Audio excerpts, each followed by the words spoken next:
Muito bem, estamos começando ao vivo aqui para você pela TV Semana, mais uma edição do Semana Esportes. Isso, vai balançando a câmera aí.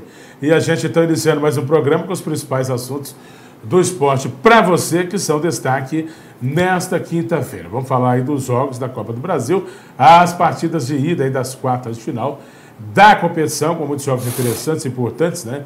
Com gols e as análises e, claro, como você já se acostumou, o noticiário completo de Cruzeiro e Atlético, aqui no nosso programa, mais uma vez, ao vivo, pela TV A Semana. Hoje, dia 24 do mês de setembro de 2015, né, quinta-feira, como eu já falei, iniciando mais um programa, então, com essa dupla fenomenal, começando hoje com o André Chalabi, já devidamente posicionado, aposto aqui para participar de mais uma edição do programa Semana Esporte. Chega lá, André. Bom dia, Léo. Bom dia, Joaquim. Bom dia, pessoal de casa aí. Vamos aí repercutir, como diz nosso Ladon Jorge Mexidê, sobre a rodada do futebol brasileiro relativa à Copa do Brasil de ontem. Muito e outros assuntos também, não só com certeza. Brasil, como também outros assuntos que estão em evidência no esporte. Não é isso, Jorginho? Um abraço, seja bem-vindo, bom dia. Um abraço, Léo, um abraço, André, nessa quinta-feira ensolarada, linda e maravilhosa, final de semana, né? Que já é véspera de sexta-feira, automaticamente sexta-feira é véspera de sábado.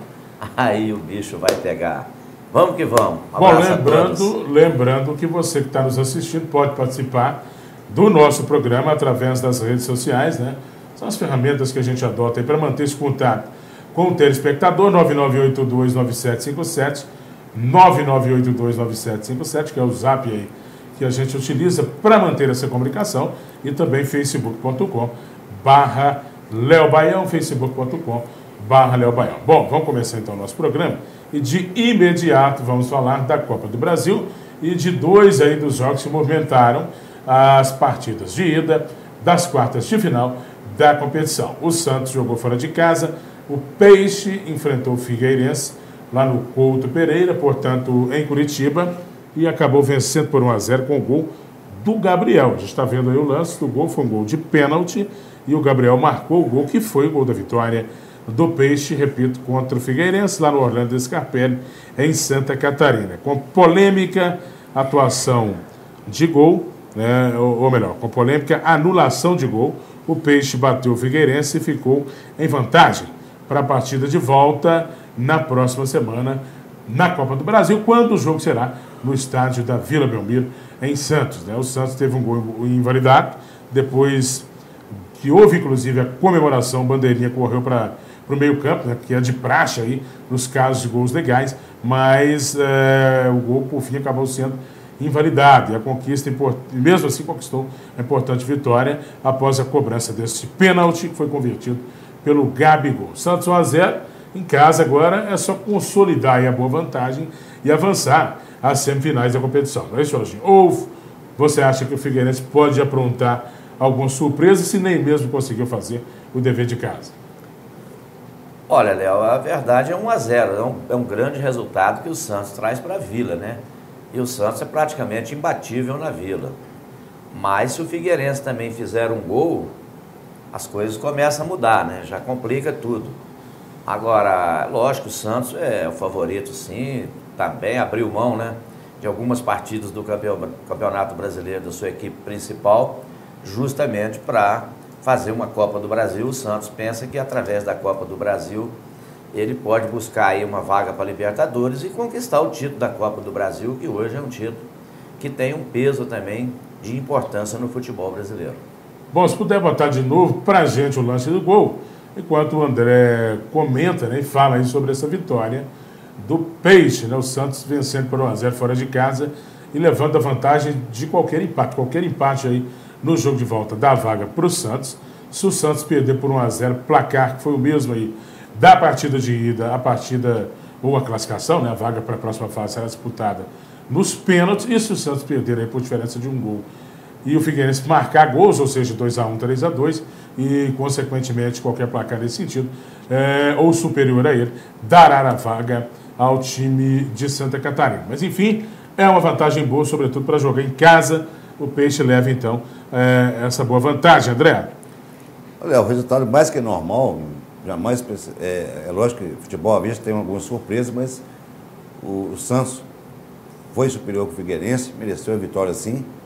E cada dia que se passa, que as coisas vão acontecendo entre o Campeonato Brasileiro e o Brasil, se forma, dentro do meu pensamento, que realmente o Santos, o Corinthians tirou o pé contra o Santos, e o Santos tirou o pé no último domingo contra o Corinthians, para dar prioridade à Copa do Brasil.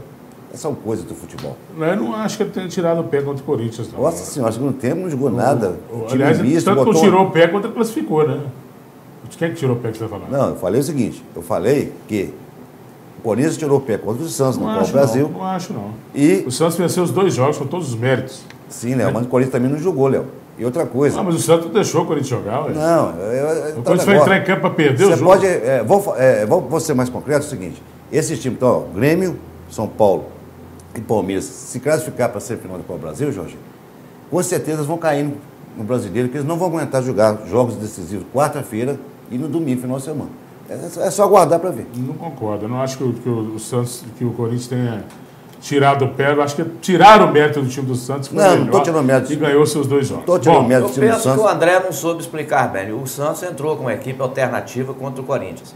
E não jogou bola no seu entendimento, só aí o Santos tirou o pé, não é isso que você quer dizer? Lógico, no jogo de domingo. Porque dentro do jogo, o Corinthians pressionou. Então eu entendi errado. Eu entendi que você falou que o Corinthians tirou o pé. E facilitou a vida para o Santos. Então não é isso. O Corinthians demonstrou claro nos 2 jogos. Então os 2 tiraram o pé, porque você tem o Corinthians e o Santos. É jogo culpado. Então ninguém botou o pé em nada. É jogo de culpado. O Corinthians tirou, o Santos também tirou. O Corinthians não jogou nada. Não existe jogo de culpado em clássico. Existe. Em clássico, não. Com certeza. Em clássico, não. Com certeza que existe. Fala-se aí até hoje... Então o Cruzeiro tirou o pé contra o Palmeiras? Fala-se aí até hoje... Outra situação. Fala-se aí até hoje que aquele 6-1 do Cruzeiro que ele ia cair, que o Atlético deixou para o Cruzeiro não cair. Eu não acredito nunca nisso. Isso aí não. Isso aí não. Não existe clássico. Em clássico ninguém tira o pé. Em clássico todos jogam para vencer. Concordo com você que o Santos priorizou a Copa do Brasil. Isso aí e domingo eu não concordo. Jogou nada. Concordo. Agora, não jogou porque o Corinthians jogou muito futebol. O Corinthians não deixou o futebol do Santos aparecer. Marcou forte os 90 minutos, né? Em que pese o jogo ter sido complicado, com uma vitória do Corinthians com um pênalti, né, no final, e que deu polêmica, porém, o Corinthians não deixou que o Santos jogasse o futebol que vinha jogando. Tem que parar com essa conversa também, que é o seguinte, time grande, salário bom para grandes atletas, grandes jogadores, estrutura super moderna, ampla e moderna estrutura e instalações, condições de treinamento e preparo melhores possíveis, hotéis 5 estrelas, então... A prioridade para os times tem que ser o próximo jogo. Qual a prioridade sua? É o próximo jogo. Não existe isso, Léo. Todo jogo tem que ser prioritário. Eu também acho, mas não existe. Todo jogo tem que ser prioritário. Não existe isso. Léo, Copa do Brasil, Campeonato Brasileiro. Copa do Brasil e Campeonato Brasileiro são 2 competições. Mas não ganha, Léo. São as 2 principais competições do futebol nacional. Você acha que o Atlético, então, por exemplo, todo jogo tem que ser prioridade, é a minha opinião. Todo jogo tem que ser prioridade. Todo jogo tem que ser prioridade. Agora, vou tirar o brinquedo. Não tem essa de tirar a pena. É 300, 400 mil por mês, meu amigo. 2 partidas. A gente ganha R$1.000 aí, tem que ralar feito condenado. Você ganha 300, 400 mil por mês, vai priorizar. Depende muito do treinador, mas tem que priorizar todos os jogos de qualquer competição. Qualquer que seja a competição, fez isso. Ela tem que ser prioritária. Mas tem time que prioriza uma competição. Nesse caso, eu concordo plenamente com o André. O Santos e o São Paulo priorizaram a Copa do Brasil. Se vão conquistar, é outra história. Mas abriram mão de várias partidas interessantes do Campeonato Brasileiro, né? Colocando suas equipes alternativas para priorizar a Copa do Brasil. Podem ter priorizado, mas eu não acho que seja a medida correta. Eu também não concordo. Eu penso que o time grande... Se ele entrou na competição, o objetivo dele é vencer a competição. Vejam os clubes europeus, eles priorizam todos. Se não tem plantel para isso, joga a toalha e sai da competição. Também penso igual o Léo. E o Léo se referiu a jogador de bola. Jogador de bola, ele não pode priorizar a competição. Jogador de bola, ele tem que priorizar o jogo seguinte. Ele não pode pensar no Campeonato Mineiro, Brasileiro, Copa do Brasil, Libertadores, nada disso. Ele tem que pensar na partida seguinte, porque ele é um profissional e ele tem que jogar para honrar as cores do clube por qual ele é contratado. Mas quem manda no jogador é o técnico. E o técnico bota o time alternativo. Muito bem. Bom, vamos falar então do empate do Internacional com o Palmeiras, um bom resultado para o Verdão. O Internacional é exemplo disso, né? Ele priorizou aí a Taça Libertadores, foi mal no Brasileiro e depois foi eliminado da Libertadores. Bom, Copa do Brasil, Inter e Palmeiras. A gente tem para você os lances com os gols. Belíssimo gol marcado aí pelo Alex. Né? Lindo gol, acertando o ângulo do goleiro adversário. Né? 1-0 aí para o Internacional, o ângulo do Fernando Praz. Né? E o Colorado abriu o placar jogando do Beira-Rio. De novo para você. Chute forte de perna esquerda ali do Alex. Belo gol do Colorado, abrindo o placar a favor do Internacional ontem. Partida de ida aí pelas quartas de final da Copa do Brasil. E depois, na segunda etapa, eis que o Palmeiras conseguiu empatar. No cruzamento, bola na área, toque de cabeça. Rafael Marques fez o gol de empate. Acabara de entrar e foi lá marcando o gol, né? Foi encaçapando o gol aí. Que foi o gol de empate do Palmeiras contra o Internacional. O Verdão ainda perdeu um pênalti. Nós não temos, infelizmente, esse lance. Mas o Verdão perdeu um pênalti com o Lucas Barros, né? Que ontem estava perdendo um gol atrás do outro. Perdeu uma penalidade. Se o resultado de empate para o Palmeiras já foi bom, imagina você se não tivesse vencido, né? Aí teria sido muito melhor. Diga lá, Jorginho. O mais interessante é que o Palmeiras, né, o Internacional, com a contratação do novo técnico, né, o Argel. Argel O Internacional, o Argel trouxe de volta o Alex para o time principal do Internacional. O Alex vem fazendo grandes partidas, jogando bem, fazendo gols importantes, né? E, para surpresa minha, eu que sempre peguei no pé do D'Alessandro, o D'Alessandro não tem jogado, o Internacional cresceu. Só espero que o D'Alessandro, voltando agora, não tire o Alex do time para colocar o D'Alessandro, né, Argel? Porque o Alex é um baita jogador e o próprio Argel já entendeu isso, diz que é titular dele, sim, que é um jogador da maior importância, joga muito. E o Palmeiras que foi lá e teve a oportunidade de vencer o jogo, mas trouxe, sim, para São Paulo um grande resultado, porque marcou um gol fora, né? Isso é muito importante. Quando você marca um gol na casa do adversário, nesse sistema da Copa do Brasil, é muito importante. Eu acredito que o Palmeiras está na outra fase também. Diga lá, André, rapidinho para a gente fazer o intervalo. Forma sucinta. De forma sucinta? Forma sucinta.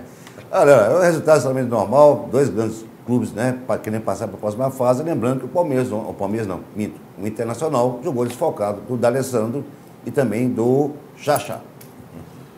Bom, vamos fazer o intervalo, então, uma rápida pausa. O Internacional está vencendo. É um desfalque que bota o Alex. Por isso que o Inter está vencendo. O substituto faz um gol daquele ali, como foi o primeiro.